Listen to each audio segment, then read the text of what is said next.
Hello and welcome to A Celtic World, the YouTube channel and podcast made by Celtic fans all over the world for Celtic fans all over this great big world.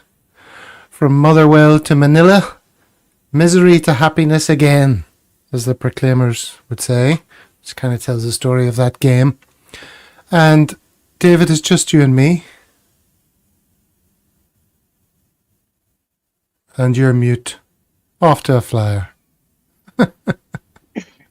We're not, Gav, we're not alone. Look at all the comments, and even 420 saying hello to Gav and David. We've got plenty of, it's not just me and you. You're absolutely right. As we like to say, the people in the comments are every much as part of the show as the mugs that you see before you. So hello to everyone in the chat. Let me just flick through a few of these. When we ask, how have you been keeping, David? I've been very good. I've been doing a little bit of a tour. I was down in a place called Ho Chi Minh or Saigon. I prefer to call it Saigon. I think That's it's more cooler, romantic, isn't it? So I've been doing that, but I've been dodging all the typhoons. So you never know if you're going to fly on one day here or not. Much like watching Celtic. Yeah, now Martin in Hong Kong, who was due to be joining us, it's not because of the typhoons that he's not with us, but the typhoons that hit Hong Kong were insane. Did you see any of the footage of the water gushing into hotels and breaking glass? And it's horrific in some instances. It certainly made landfall, and we've got another one coming in supposedly tonight in Vietnam, but it went to the very north of Vietnam. So if you're in Hanoi, you're getting pretty severe weather, and it's been like that on and off for the last few days.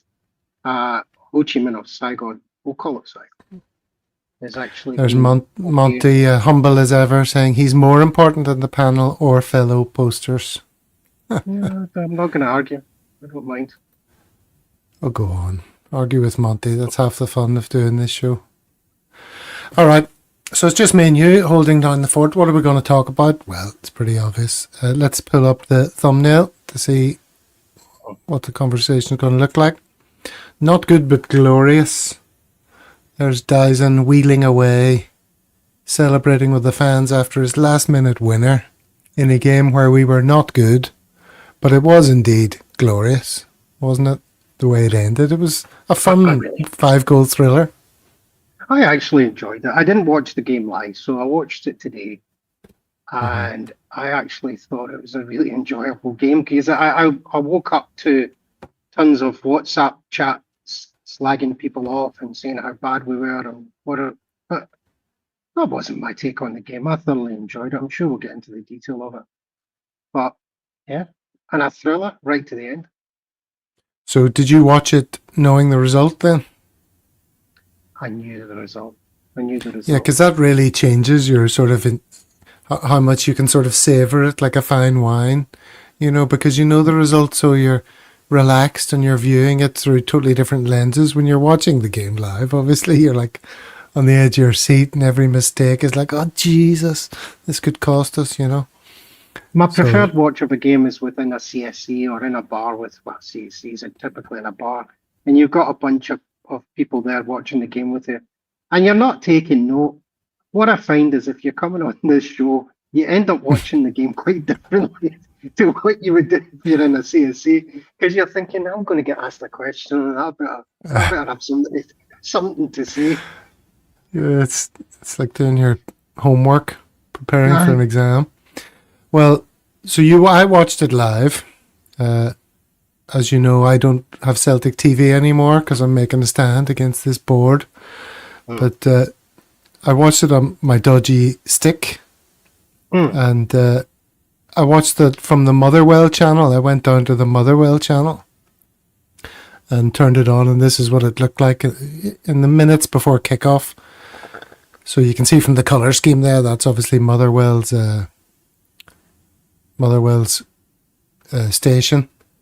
And I was worried. I was thinking, well, this will be great. I won't have to listen to Simon Donnelly and Paul Cudahy butchering players' names, including our two new guys. But there was no commentary at all. It was just stadium noise. Amazing. Why is that For not an nothing, option? right? Just the noise, like as if you're at the game. It's brilliant. There should be an option, right, to be able to turn off Of that course. stuff. I mean, you watch it, and let's say if you're in a CSC, you can't hear the commentary anyway because everybody's talking to each other. So you don't need it, and a lot of it's fish, as they say. So I think that should be a definite option. I suppose we've got the mute button. Well, with the mute button, you don't get the atmosphere. And I thought actually the crowd were pretty loud. You can see there how few fans are in the stadium. That was only like a couple of minutes to go, I think, before the game. But, people were commenting on it. The stadium was actually quite empty. It says here's a tweet from Fitzy, who figures quite a lot, it seems, in the tweets today. Celtic board should hang their head in shame for how empty Celtic Park is today. What are your thoughts on that? I'm just wondering whether or not it is actually as a consequence of the way that the Celtic board are at the moment and their lack of any sort of empathy towards the support. I don't know. You can get games like this in particular at this time of the season as well, where the ground isn't particularly full. And when I was back in Scotland, it makes life easy if you want to get a ticket. You can, no bother. Not sure it's directly. Hopefully, there's some sort of sense that the board are actually feeling the pressure now. So if that's what the consequence is, I think that's good. Fitzy, I think that's a guy who used to run a podcast. Fitz going on or something like that. And it was popular, and then he sort of disappeared. I think that's Fitzy. Well, you need to be made of strong stuff to stay in this podcast game, don't you? Year upon year, David. It takes everything from you and gives you nothing in return. Well, look, if the board weren't feeling it, there was a couple of good banners. Did you see these? Celtic board, unfit for purpose. It's the other one that I liked in particular. It was kind of the other one is hilarious. And that was held up. That must have been held up in a couple of positions, because I've seen another photograph where it was just in front of Nicholson and Mackay and all. Was it? Yeah. So was it not curve or whatever? I don't know. Oh, so it was in multiple. Well, here it's right beside the other banner, but I think it made its way over somehow to just below, the board. Monty and various other people watching were at the game, so maybe they could. There was one in the main stand. Right. It's interesting that it's moving across there, because you think that there is not the cohesion you want from the Celtic support, and you kind of worry that maybe not everybody's aligned in terms of what we expect from the board and the behaviour and whatever. Is the meeting today? The meeting's on today. It's tonight. Yeah. Tonight. Oh, tonight. Tonight. So that's interesting. So even though Thursday is like officially an international break, we're going to have a normal show on Thursday because, well, I'm expecting this story to sort of take shape over the next few days as a result of this meeting, and there could be all sorts of fallout from it, or progress, or reaction to lack of progress. Who knows? Had we done better in Europe, I think, if we had moved, because I think cynically, the board, them asking for the minute silence, and that was postponed because that was fairly well planned, as you know, through some of the WhatsApp group for the Celtic fan media, etc. And for that to have been postponed, and yet we come away with that result, I think that immediately put the pressure back on the board. So maybe the lack of attendees at the game yesterday was an ongoing result of that, and let's certainly see what comes up. I think the anger is there, and I think it's real, and I don't think it's dissipated at all. Yeah, I mean the meeting. It is whilst welcome, says Monty, will reveal very little.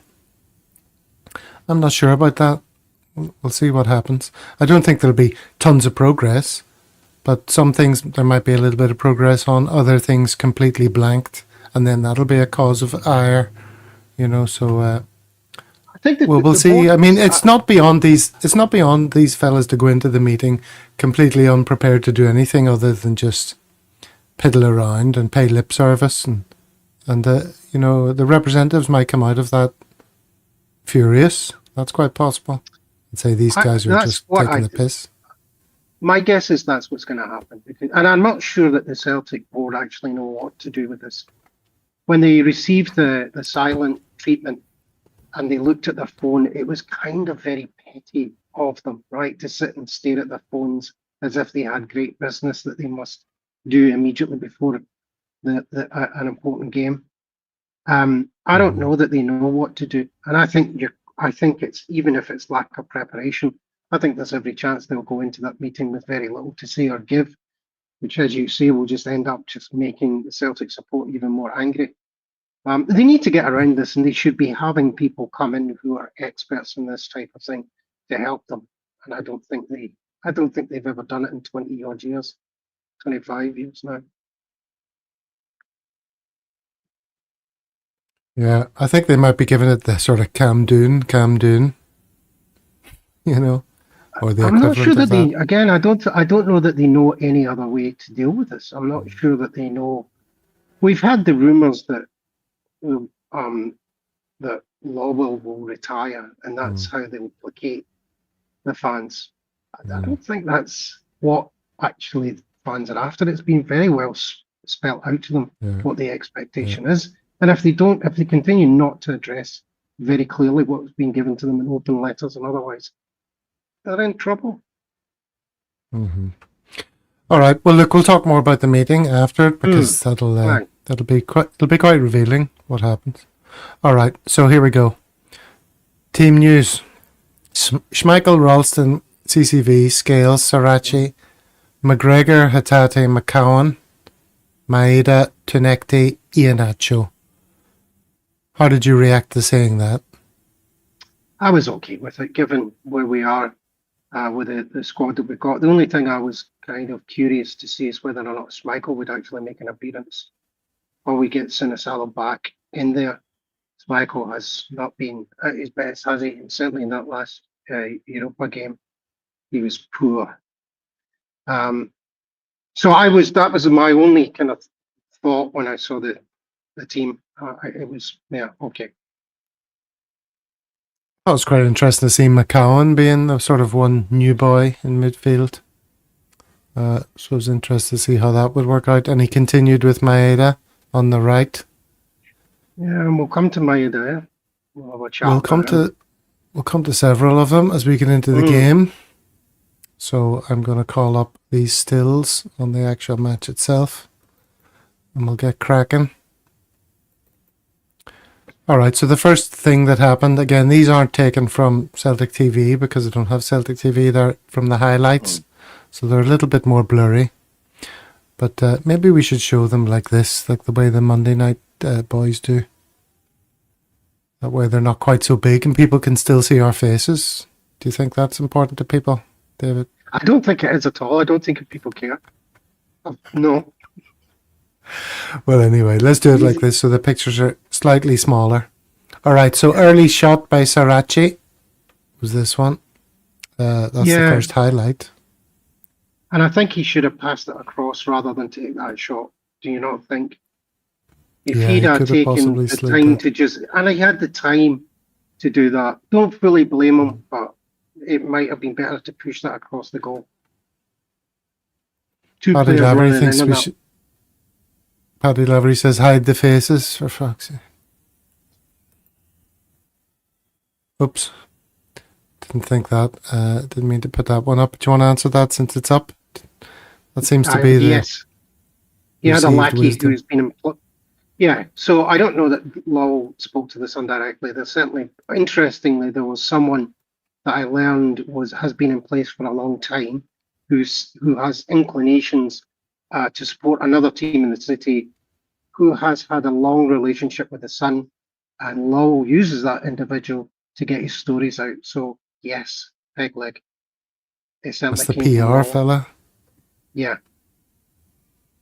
Okay, then the next thing, Iheanacho beats his man for someone so slow, he was quite quick to sort of drop the shoulder and get past this guy in the box.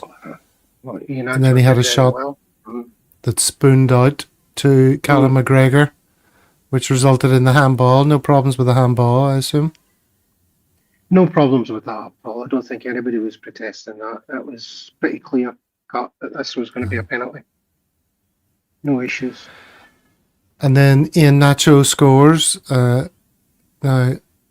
I don't know about you, but did your heart sort of skip a beat when he gives it the little sort of feign thing in the run-up? Every time I'll say that. I don't like professional footballers using that little pause and skip to put the goalkeeper off. He was very composed. He took it well. He obviously is confident. I think it's great that we've got a player who shows that composure in these situations. But please, no more of these pauses before you take the kick for that ball in these situations. It just winds me up. The good thing is his wasn't like it wasn't like a sort of shimmy or whatever the term is. That he wasn't fannying around.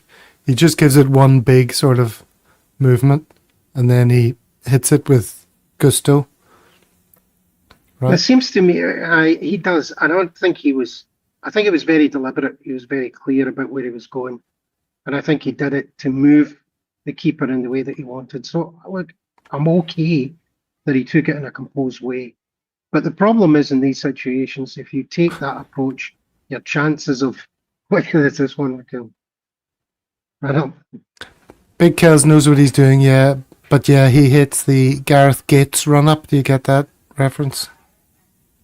No. Do you know who Gareth Gates is? Yeah, of course. Who's Gareth Gates? Gareth Gates. He's a winner. He's a winner of Pop Idol or something, or he came second or something. Pop Idol. And what was he known for apart from his singing? No, I have no idea. He had a terrible stutter. That's what Smell the Gloves getting yes. Stuttering run up. Which he managed to deal with, I think, over time. Didn't he end up dating one of these like page 3 models or something like that? Probably. But I mean, I think that's where his stutter got cured. 420 somewhere clarifying the issue there for us. All right, so that was it. 1-0 up. Things looking pretty good. I really enjoyed the first half up until their goal. I thought, we were in control. It was going quite nicely. I agree. I did notice that they had a lot of big old boys, a lot of big brothers playing for them. Big, strong looking fellas, good on the ball and everything. But I didn't think they were going to cause us much trouble until they started causing us lots of trouble. But at this point, everything was fine. These two characters featured again. Haven't seen them for a while. They're great, aren't they? Yeah. The faces on them. Stand out, I know. They're very likable pair, aren't they? Yeah, very genuine. Yeah. There's nothing. This wee character here takes me to the fair. Do we have names for these guys yet? No, I've no idea who they are. I asked once before if anyone knows them. Like, it'd be hilarious to get them on or something, or to get a video message. Brilliant. That's what I was thinking. That would be good. Because they're proper stars of the show. They made me smile. And then Kelechi's nice celebration. He goes off, does a wee knee slide, 2 arms straight up in the air, pointing.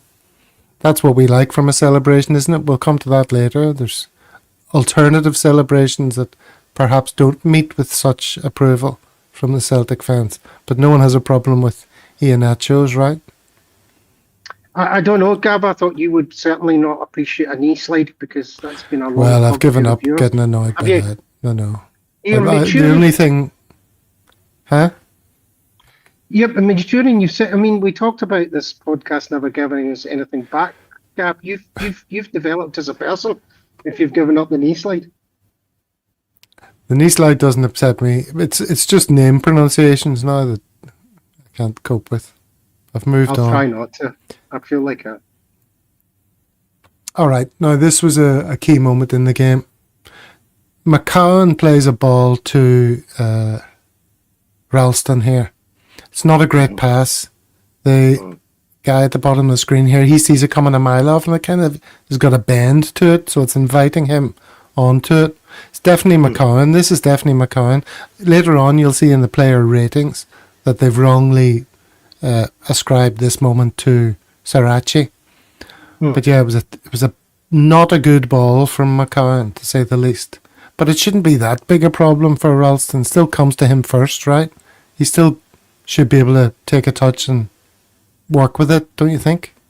Yeah, I mean, I think it's when it's in these moments where Ralston kind of lets himself down, as instead of being a permanent fixture in the team, he's not, and he's brought in when we lack the kind of depth. And for someone of just that bit more skill and quality, they wouldn't have caused them any bother here. And I think this is a good example where Ralston will never make it to the big leagues, right? He does stuff like this. Well, you say never make it, but he's been around for ages. He's been a professional footballer for Celtic for years and years and years. Yeah. So. But anyway, he takes a very heavy touch and basically surrenders possession. And then within a few seconds, the ball is whipped across and the striker throws a brave head at it. And in it goes. How are you feeling at this point? You could tell as soon as that play happened. You tell that there was a goal coming out of this because it wasn't one individual player. I thought we were all over the shot here. There was obvious concern and panic had set in. There was no control from the defence at this point. So it was one of those situations where you knew a goal was coming out of it. I didn't know before the game when they had scored, so I didn't check that. I knew what the end score was. But this one was, I was watching this and I knew a goal's coming for them. Yeah. All right, so then it was 1-1.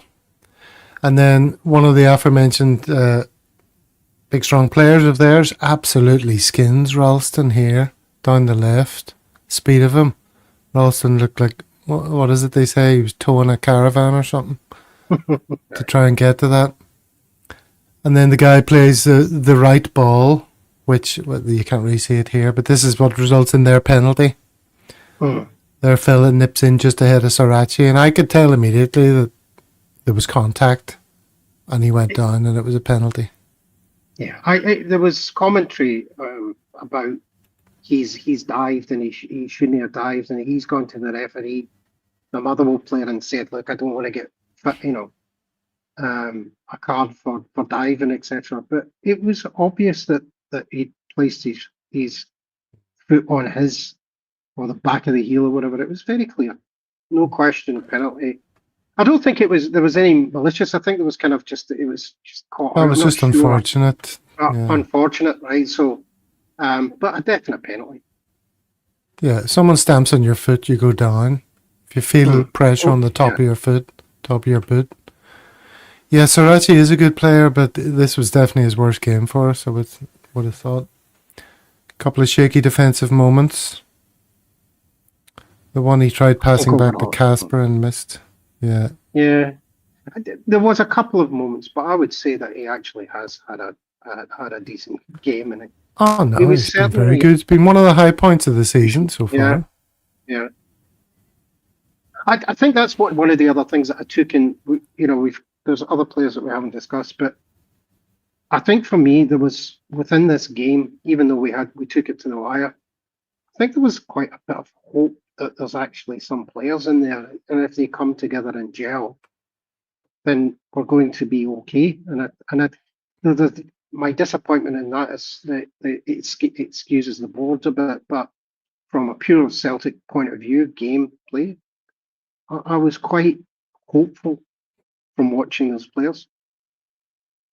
Well, it's kind of one step forward, one step back, because I was hopeful 2 games ago, and then against Braga, the hope was all sucked out of you. And now I'm a little bit hopeful again that, there's...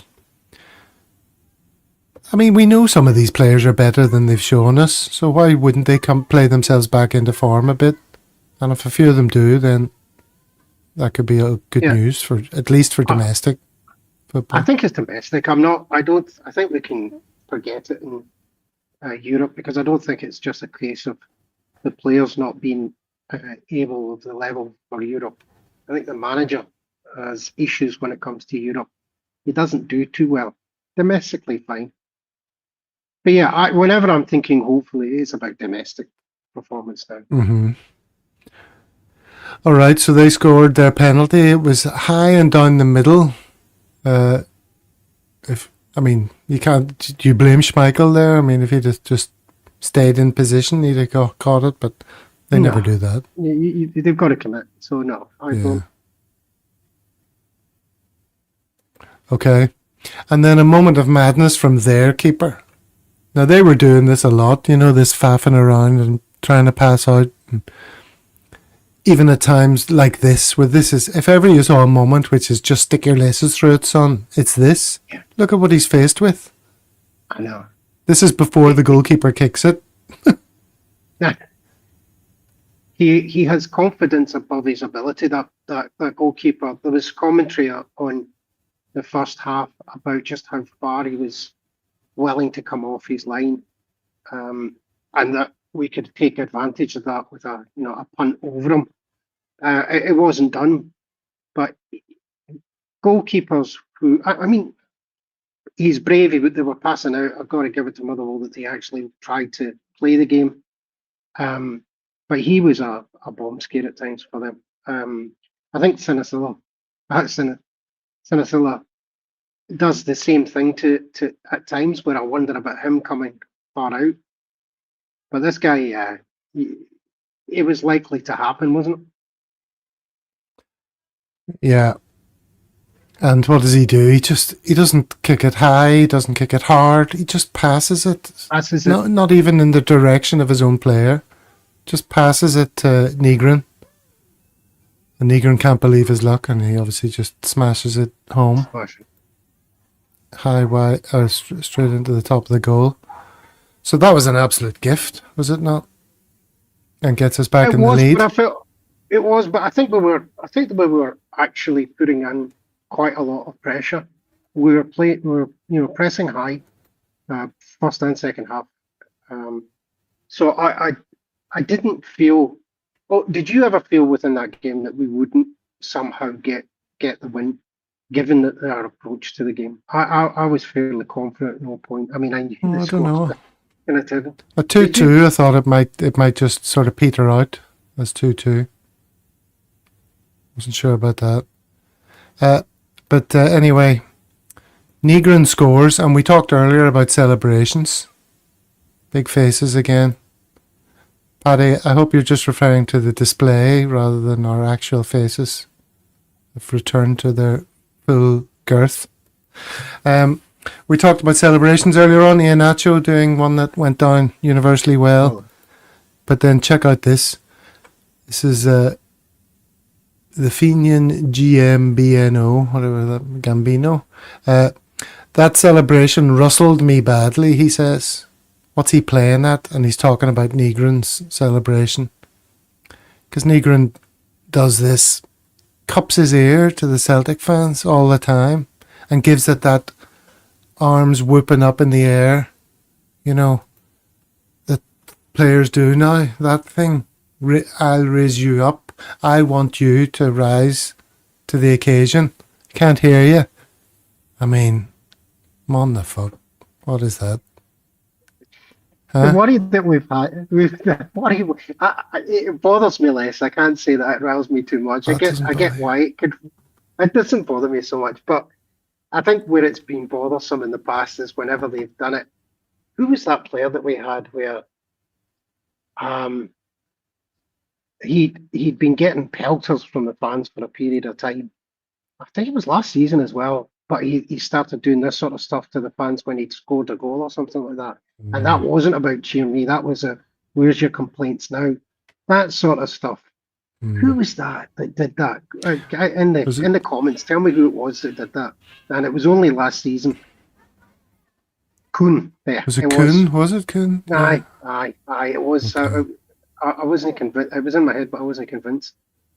So that would wind me up certainly if we did it that way. If it's kind of like but I don't know. Not every player has a natural ability and style to go in and sort of engage with with fans, right? And if that's his thing to kind of have enjoyment, I'm okay with it. Yeah, I'm going to let it go. Maybe I'm sticking with the Very knee cool. slide. I don't want the knee slide. I All haven't right. given up on that. What about the time wasting from Motherwell? Whenever. Oh no, we'll get to that later. Maybe we're not at that stage yet, are we? We've got to get to the picks. We've got to get through the picks to the point where that is that's relevant, really. What was the last one we were on? That's before you do that. Ask. I want to know. I want to know the answer to that as well. Why do players lift from Danny Boy? Why do players lift an arm up taking a corner kick? Am I being It political? means absolutely nothing, doesn't it? Because it's always the same What? signal they give. So what can it mean? The only thing that comes to mind is it kind of gives a perspective of where the ball is coming from, so you get to see that it's coming in, and that helps players kind of judge distance or something. That doesn't make any sense because you can Well, see it's the corner flag. like a golfer taking a putt and lining up. Unless there's one thing they did in training and they said, right, see when I take a corner and I put my arm up, it means this, and everybody knows what that means. That But could do. That I could don't be know. it. But I don't know. Speaking of putting, it might just be one of these things that people do because I don't know if it's a signal really. But you know when people go up to take a putt and they do this little sort of practice thing, you know, without hitting the ball, they just sort of like I was doing that the other day with this mate of mine who's a golf pro, and he said to me, "Why do you do that?" I said, "What do you mean?" He goes, "Why do you do that? What's the purpose of that?" And I was like, "Oh, I'm just trying to gauge, you know, how hard I'm going to hit it or something." And he said most people do that without even thinking why they're doing it. It's just they've seen other people doing it, and it's not helpful in any way. Studies have shown it doesn't help you because you're actually imagining a putt that you're never going to actually take, you know, because it's not from where the ball is. So just go up and hit the ball. Go up, stick your putter behind the ball, look at the hole, assess everything, and then execute it. None of this wee faffing around. Doesn't it get away? Business. Doesn't it get rid of any sort of spike in adrenaline or anything like that, which means that you would sure up your shot or something like that? So if you take Well, movement fast, I don't know. he said studies have shown that it does nothing to help you. Well, if he's a professional, I'll So go with him. the arm in the air, I don't think means anything. Well, someone said it. Well, no, you're questioning whether or not it shows where the direction it's going. I don't know. Or this one, who wants it? Stick your arm up if you want me to stick it on your head.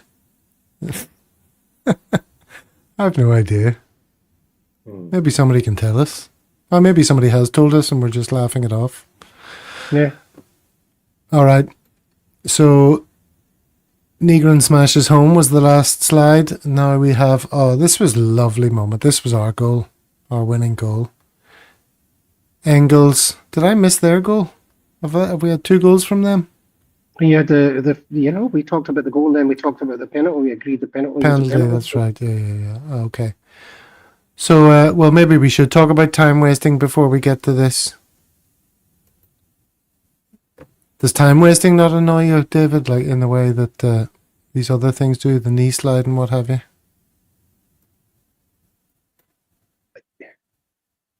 I think the way that Motherwell played the game was from an attack point of view. I think they tried to win the game. I think they had been under pressure they played themselves out. Is there a tactic for them to walk away from Celtic Park with 2 points? Just slow things down so we don't overexpose ourselves because the pressure was on them. I don't know in this instance I was too bothered about it. What about the guy who hobbled? I've got a funny tweet here because there's the guy who hobbled off. Did you see him walking like he needed a hip replacement? That guy, and he took forever to come off. Took forever to come off the pitch, and Tam Selleck's son puts it nicely when he says, "Can you see what he saes there?" I don't know if I should read it out loud. Words walking off the park like Uncle Albert. That's exactly what he was. I think I must have mentioned. Which minutes of the game was that? Have we missed out where Maeda was pulled back? Are we going to talk about that? Oh no, I don't have that in the highlights. I would have had that from the Celtic TV. But why was that such a big deal? When I was watching with no commentary, it was a foul that wasn't given. So what? Because he should have been given a card for it, and that Because we were matters on the to. break and We were took on a the break, and counter it attack. was Yeah. absolutely. Mm, And so it was everybody had thought that he would go back after the play, carding. suspended or whatever, because I think we moved then to the substitutions that came on, and Mm-hmm. everybody was just, I think, amazed that it wasn't given, that the guy wasn't booked for it.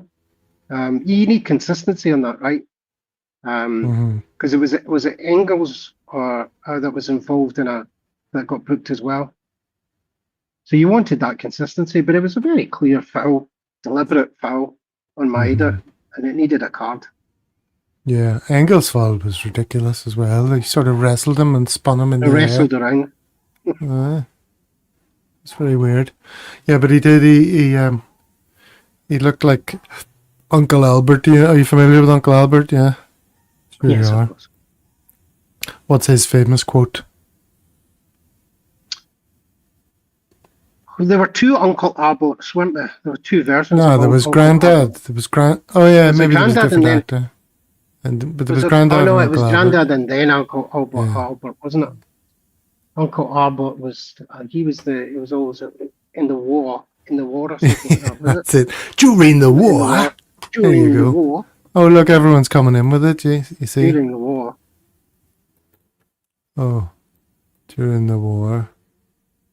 What was the famous scene of him where it was like he had to be shocked whenever the boy said anything about Rodney going out on us, and he had to pretend to be shocked, and he kept getting the timing of it wrong.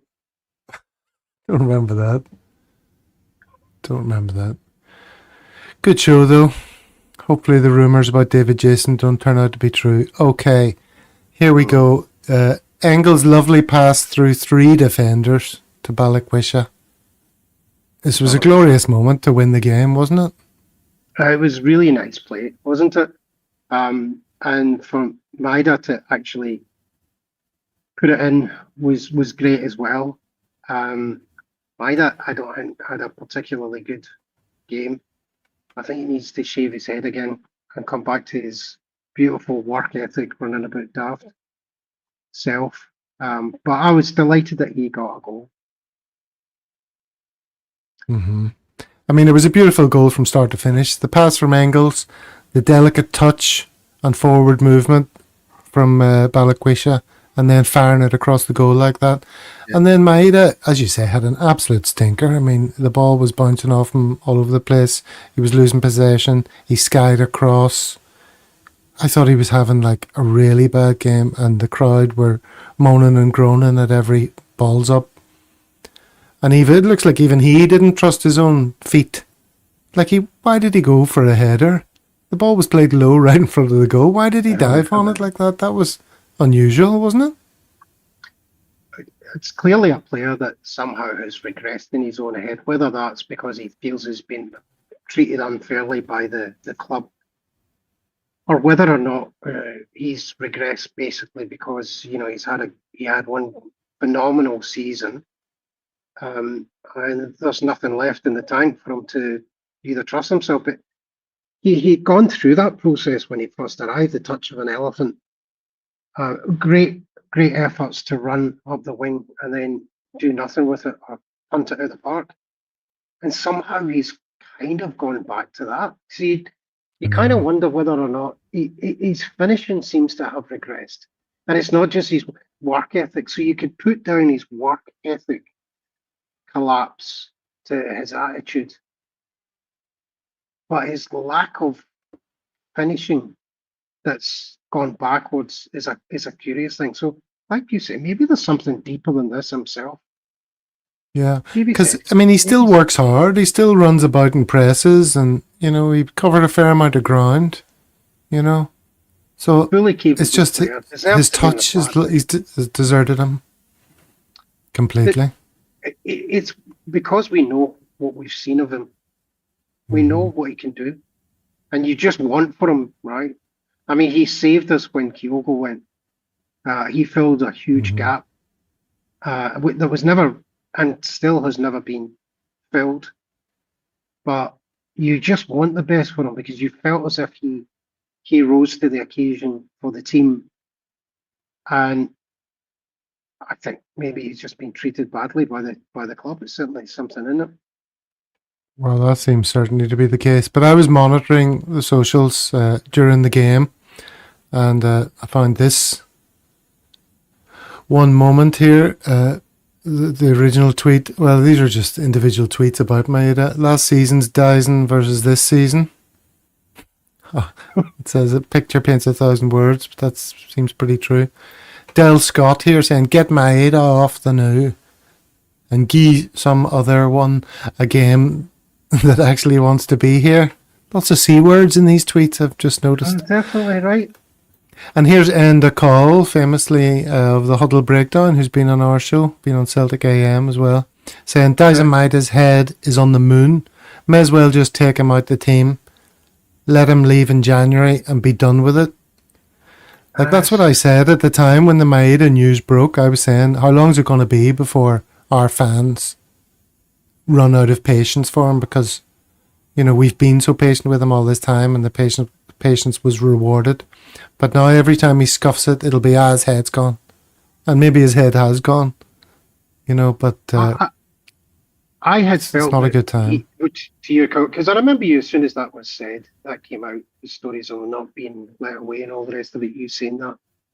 And I think I sided with everybody else that he'd earned trust and sort of love of the fans enough that they would stick with him, and that they would sort of see this as a Celtic board or Brendan issue. But you really are starting to see the comments happening now. Overthinking his son and he just needs to find his happy place. I hope that's the case. Because you want it for him. I want him to be part of the team. I don't want rid of him in January. I want him to see it through. And if the club can do right by him. But you never know with this board. We could see even Tenecti and others being sold in January if they show a glimmer of capability. John Clements, Enda works for Joe Media. Politics Joe, is he back in Ireland now? I don't know if he's back in Ireland, but he was definitely doing some of that when he was in Australia. I know that much. He was coming up to an election one time, and he was too busy to come on the show one time, I think. So I don't know what he's actually up to. But Scott Dougal here saying the way Maeda celebrated his goal shows it meant a lot to him. It's hard to argue with that. There was kind of something of a sense of relief with him as well. I got from his celebration as he came back, and his congratulations. I thought that, and McGregor going to him as well. The way in which McGregor approached him seemed to me to say, "There you go, son.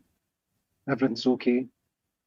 And he got man of the match weirdly, even though he was absolutely honking. Apart from that goal, he got on a bit of work rate, yeah. There's pictures of him holding the champers. It's crazy, isn't it? I don't understand that at all. Yeah. I don't get that. Because he wasn't. Definitely not. Who would have been your man of the match? Who would have been my man of the match? I thought Scales actually, other than a couple of sort of small issues, is actually, I thought, he helped us out greatly. I mean, you could have looked to others who kind of scored and assisted and all the rest of it. I would have given it Scales. Yeah, it's hard to think who else really. No other areas of the pitch did we excel particularly. Yeah. Okay, my dogs are howling here. Here's these boys again. With a couple of extra mates now joining the characters. And the whole family's getting in on the show, is it not? Yeah. Alright, so there's some stats for you. Possession stats 62-38. Total shots 16-5. I mean, we were good for our win, even though they put up a spirited display. There you go, 16-5. Those are the shots. Negrin 4, Maeda 4. Maeda had 4 shots on goal. See, I wouldn't have thought that. Iheanacho just a 2. Interesting. Yeah, they were pretty good, weren't they? Wouldn't go over the top about them, but they came to play. I think the game was a game, and it was really enjoyable. I think that was part of the enjoyment that I had. The first half was end to end. A lot of it, we pressed high, and I think they came out to play. And any team that does that with us, I'm very happy about. What's the scores given? It's Michael 6, Ralston 6, Scale 7. There you go. But this gets it wrong. It gives Srirachi 4 out of 10. Says give Ralston a hospital ball in the lead up to the Motherwell goal. It wasn't him. It wasn't him. It was McCowan, wasn't it? Who I thought was poor. McCowan. Guys made a 6. Yeah, because for the most part he wasn't very good other than the goal. According to this, Scales was the man of the match. He's the only one who got 7. Everybody else is on 5s and 6s, basically. Apart from, well, Srirachi. But like I say, whoever compiled this, I'm not sure who compiled that, but slight error. But again, we shouldn't complain. We're using other people's hard work on the podcast. So, yeah. Maeda was man of the match, says Strangelove the Doctor. He was having a nightmare on the right, hung in there, played left, found a bit of traction in the game, played up front, scored the winner. Perseverance personified. Well, that's true. I mean, I suppose in a way he was like an allegory, is that the word? Or for the whole team. We weren't great, but we kept at it, and we got the 3 points. You heard Brendan singing that tune after the game. Well, let's see if it has a positive. I mean, if he got man of the match, then that's good. He got his goal. Let's see how he turns up for our next match. What's the date of our next match? I can tell you like straight away. The date of our next match is my internet comes up. So we've got October 19th, Sunday. Mm-hmm. So we've got a break next week, right? And it's against Dundee. Yeah, that's right. All right, so let's go through some individual players. Well, some of the tweets about them, really. We've already talked about them, I think. Let's do it this way again. This is someone reacting to, Negrin's ear cupping. Did you notice after Negrin scored, Iheanacho sort of went up to him and grabbed him and was like, let's get on with the game. Less of this pissing around. But this is obviously winding up a lot of fans if they're about to bust a blood vessel like this young man in the picture. So every time I'm struggling with it. It just can be a kind of inelegant way of just enjoying being with the fans and sort of, I don't know. Maybe someone's gonna have a word with him now, isn't it? They're going to have to. Romania CSC says, hands down, the most annoying, unlikable player we've had in recent memory. Now, you don't want that to be the way people think of you just because of how you celebrate a goal. Don't do that. Don't do, come on, make some noise. What's wrong with you prawn sandwich eaters? Just go up and go, yay, I scored, hands in the air. Who was that woman that used to be in charge of a football club and she was a cook and she went on and said, let's be having you? That was the cringiest one ever. Delia Smith, wasn't it? So it doesn't get cringier than that. I don't know. I think we're getting the guy a hard time here for not very much. I'm sure if we just got him and someone asked him, what do you mean by that? It's just he loves the support and he's hoping he's entertained them and stuff. And let's make noise. Views from 443 makes a very different point and says, never went so quickly from joy to rage at a Celtic goal with this guy. Just a terrible character. And without sounding too staunch, but he just doesn't seem to get it with the club at all. Preferred TikTok Palma and his daft celebrations over this. So it's not just me. There's loads of people getting annoyed about it. So anyway, that's quite maybe I need to interesting. join it. I don't want to be left out. I don't want to be the baby no mates. Monty's having a go with me now, saying that Celtic weren't pressing high. They were, Monty. I'm just out of this hatred for his celebration, and I don't know. I need to kind of have a word with myself and get angry. Yeah. Come on, get angry at the petty things. Come on. Delia Smith was steaming at the time, apparently, when she did that. Let's be having you. She came down from that. That doesn't make any sense anyway. That's what sort of cartoon policemen in the 60s would have said, you know. Let's be having you. That's not what you say to crowds of football fans. No, because she was trying to half be cockney and half be polite because she had the woman of the people. Persona. Stick to making your quiches, love. Yeah. All right. I'm only joking. That's pretend sexism. I was channeling my inner, what's his name, the guy with the hairy hands, and Andy Gray. You know, the werewolf guy. Richard Keys. I get that. Richard Keys, But contrast the way people feel about Negrin to the way they feel about Kelechi Iheanacho. He was there apparently after the game, like, you know, practically managing it and standing up and heading every ball, you know, from the subs bench, and had to be told to calm down, sit down. So people were loving that. And apparently did a full Mourinho run at the goal when we won it. Was hugging fans on the way back. Just the drive we need. That's how you endear yourself to football fans, right? Yeah, I mean, if fans have any sense that it means as much to you as it does to them. One of the things, you remember Kyogo would congratulate every player coming off, and he would go and say well done to everybody. And do you remember he had that lovely habit of going around everybody and saying well done? And you could see him sitting there in the subs, and even when he was a sub, he had this enthusiasm for his teammates. And then he would come on the pitch and he had this massive big coat that drowned him. And he would come on and celebrate. The good old days. Yes, yeah, see? Remember when we were good?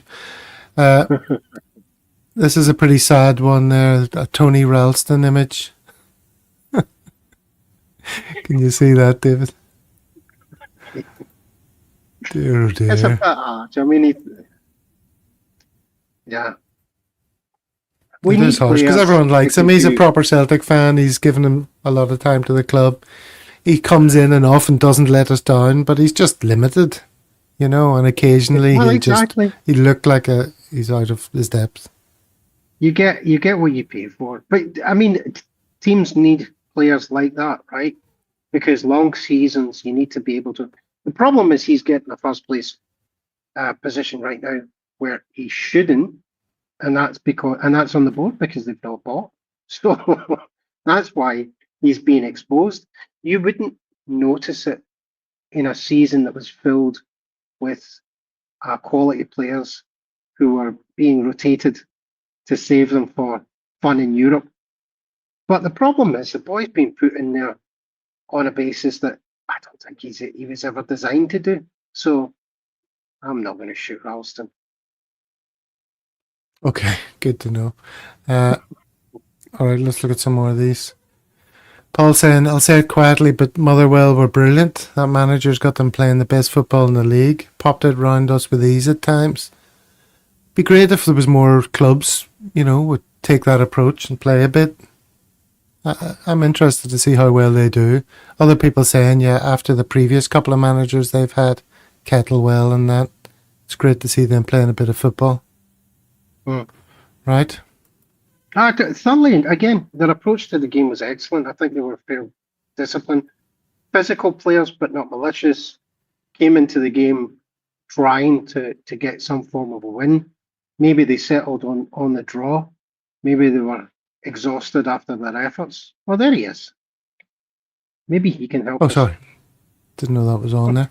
Yeah, well, I was going to move the conversation on then after the game to the fact that this man has lost his job. Russell Martin has been sacked. I'm sure you followed that news. The shortest ever stint for a Rangers manager, I believe. 14 games, was it? Well, I've got his I think it was 17 games, 5 wins in 17 games. games, according to this. 17. It's from PLZ Soccer, this stat. In the league, 7 games, 1 win, 5 draws, 1 loss. Points gained, 8th. League position, 8th. Days in charge, 123. So the cycle repeats, huh? That's where we're at with them. The problem is that they expect world-class management to come in to a place where they have no right to expect that. So this guy was pulled with no real history of being able to come into a team like this and take them and manage them to a high level. I think there's a bigger issues to be dealt with over there in terms of. Give me a wee second. Who's managing this? Hold on a second. My daughter has come down to jump about. All right. I've popped you on mute. I'm just going to share this one then and talk people through it.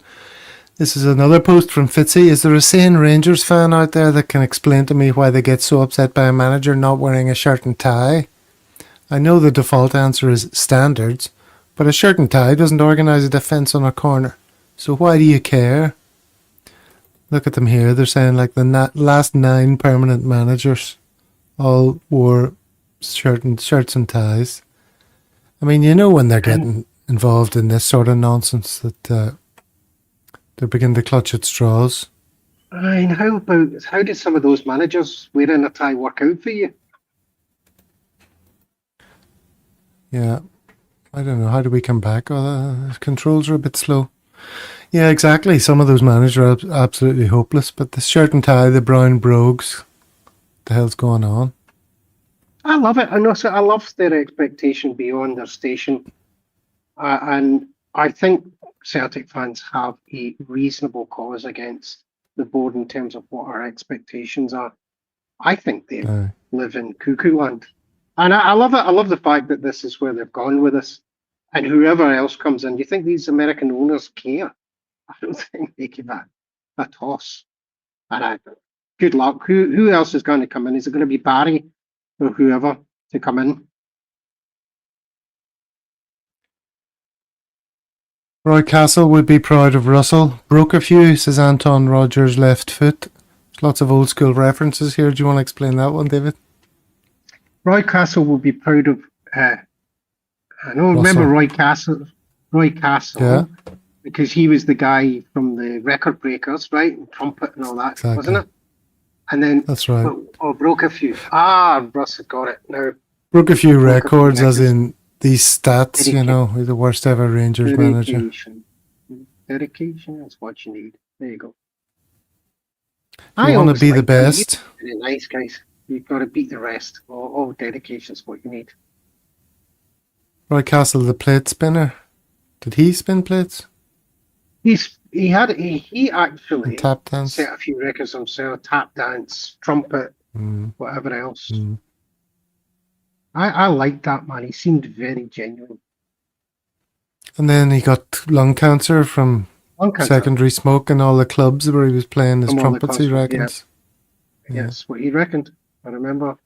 There was a horrible picture of him that they did was just tasteless, where when he had been announced that they put a bold wig but it had cigarettes, like half cigarettes on it, all over it. And it was like, Jesus. How tasteless is that?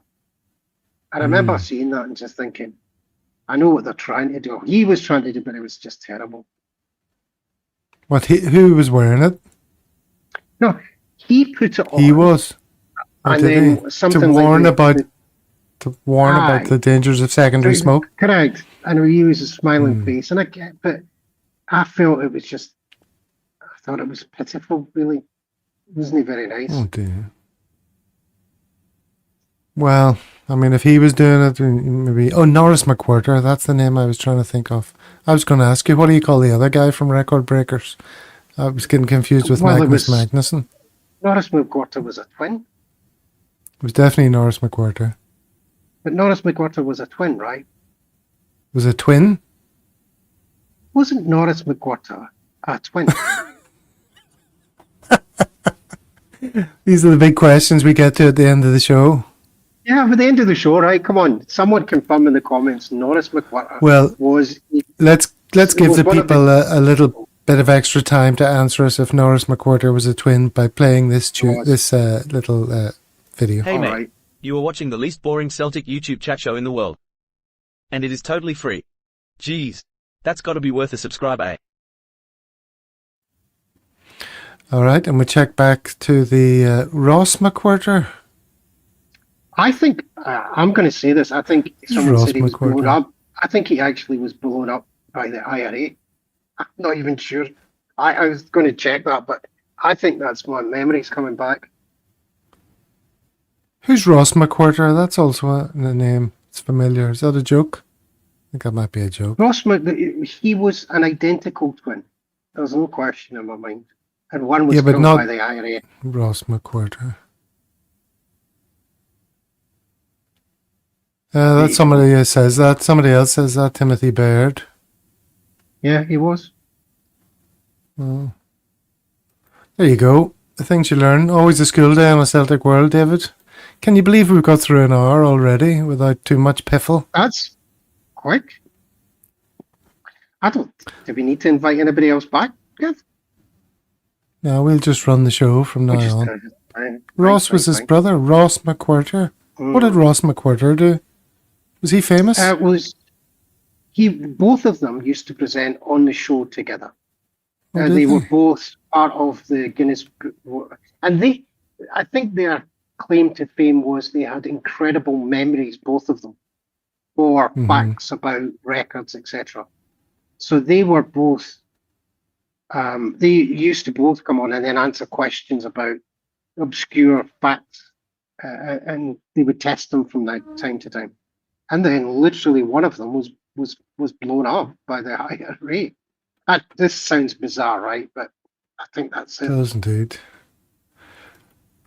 Okay, well, on that rather odd bit of information from the past, we'll leave it there. We'll thank everyone in the chat, as always, for their comments. If ever there was a show that displayed that how important they are to us, it was this one, David. And Absolutely. if you haven't seen us before, get subscribing. Pushing up to 2,500. Woo! 2,500. I remember Well. when it was 52. Yes. Well, I mean, it's not all about numbers, but it's nice to know somebody's watching. So if you've enjoyed it, if you've learned something, you've learned something, you've laughed, whatever it is that, what's his name says, Quinny says, you get subscribing. If anything in this video piqued your interest in any way. All right. So, like I say, yeah, it's International Week coming up, but we're still on Thursday. We'll have a show to talk about, probably mostly to do with the board, I would have thought. Yeah. And maybe also it's a sort of a taking stock of where we're at this season in terms of performances, in terms of positions in leagues and all that kind of stuff. And then the following Monday, we're going to get to know the Norway CSC. That's the plan. So that'll be interesting. All right, everyone. Thank you very much as always. We'll see you on the next one. Until next time, Thank you, everyone. David. Hail, Hail, hail. hail.